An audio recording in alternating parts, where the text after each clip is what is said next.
తీహార్ జైల్లోనే కవితను సీబీఐ ప్రశ్నించనుంది. కవిత స్టేట్మెంట్ సీబీఐ అధికారులు రికార్డు చేయనున్నారు.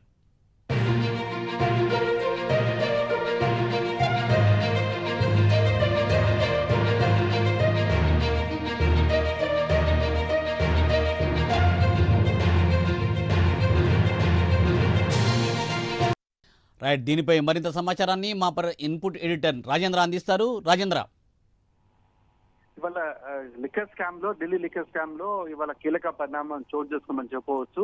ఇప్పటికే ఈడీ అధికారులు ఎమ్మెల్సీ కవితను గత నెల 15న అరెస్ట్ చేశారు.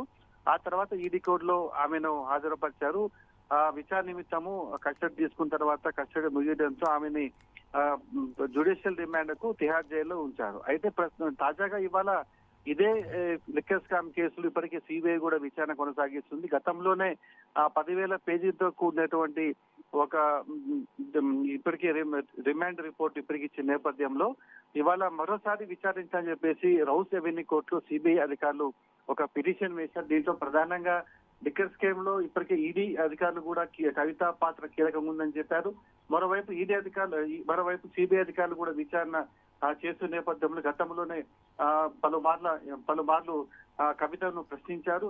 తాజాగా మరోసారి ఆ కవిత వాంగ్మూలం తీసుకోవాలని చెప్పేసి ఇవాళ ఈ రౌస్ రెవెన్యూ కోర్టులో సిబిఐ అధికారులు పిటిషన్ వేసిన నేపథ్యంలో కాసేపటి క్రితమే రౌస్ రెవెన్యూ కోర్టు కూడా సిబిఐ అధికారులకు కవితను విచారించిన, అదేవిధంగా వాంగ్మూలం నమోదు చేసుకోవడానికి అంగీకరించి చెప్పవచ్చు. దీనికి ప్రధానంగా ఏదైతే ఇప్పటికే జ్యుడిషియల్ రిమాండ్ లో ఉన్న నేపథ్యంలో ఆ తిహార్ జైలుకి సిబిఐ అధికారులు వెళ్లి అక్కడ ఆమె వాంగ్మూలం తీసుకోవాల్సి ఉంటుంది.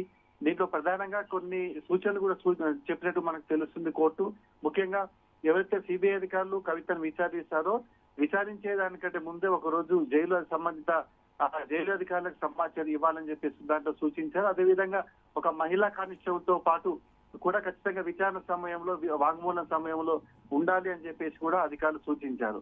అయితే మనకు అందిన సమాచారం ప్రకారం వచ్చే వారం ఆ కవితను ఈ సిబిఐ అధికారులు ప్రశ్నించి ఆమె వాంగ్మూలం తీసుకున్నట్టుగా మనకు తెలుసు. దీనికి సంబంధించి పూర్తి సమాచారం, పూర్తి సూచనలతో కూడా మార్గదర్శకాలు కూడా రౌస్ రెవెన్యూ కోర్టు ఇప్పటికే సిబిఐ అధికారులకు ఇచ్చినట్టు కూడా మనకు తెలుస్తుంది.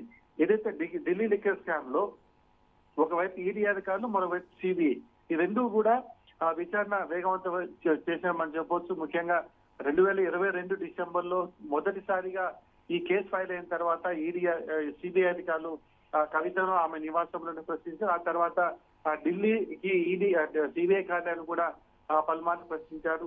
ఆ తర్వాత సుప్రీంకోర్టులో పిటిషన్ వేసిన నేపథ్యంలో సిబిఐ అధికారులు విచారణకు హాజరు కావాలంటూ నోటీస్ ఇచ్చినా గానీ ఆమె గైర్హాజరయ్యారు. ఈ నేపథ్యంలోనే ఆల్రెడీ ఈడీ అధికారులు విచారించడం తర్వాత రౌస్ రెవెన్యూ కోర్టు ఆమెని జ్యుడిషియల్ రిమాండ్ తరలించిన నేపథ్యంలో మరోసారి సిబిఐ అధికారులు దూకుడు పెంచమని చెప్పవచ్చు. ఇదే కేసులో కీలకంగా ఉన్నట్లు భావిస్తున్న నేపథ్యంలో ఆమె వాంగ్మూలం సేకరిస్తారు. అదేవిధంగా వారికి సంబంధించిన కొన్ని ప్రశ్నలు కూడా అడిగే అవకాశం మనకు కనిపిస్తుంది. ముఖ్యంగా సిబిఐ అధికారులు కవిత ఆడిటర్ బుచ్చిబాబు నివాసంలో జరిపిన దాడిలో కొంత నగదు పట్టుబడడం, అదేవిధంగా ఆప్కు ఇచ్చిన 100 కోట్ల వ్యవహారం కూడా ఈసారి ప్రశ్నించే అవకాశం ఉన్నట్లు కూడా మనకు తెలుస్తుంది.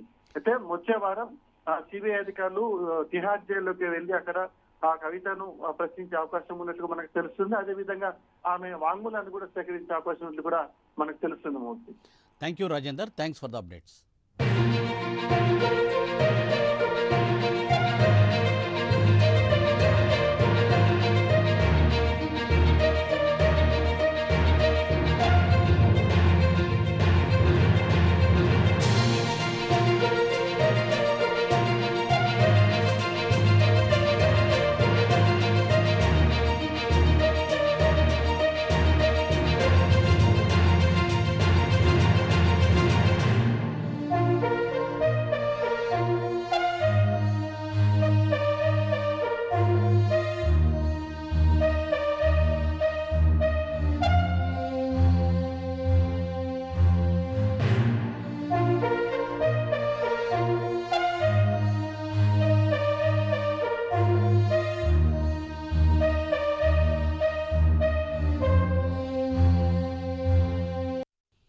లిక్కర్ కేసులో కవితను ప్రశ్నించేందుకు సీబీఐకి రౌస్ ఎవెన్యూ కోర్టు అనుమతిని మంజూరు చేసింది.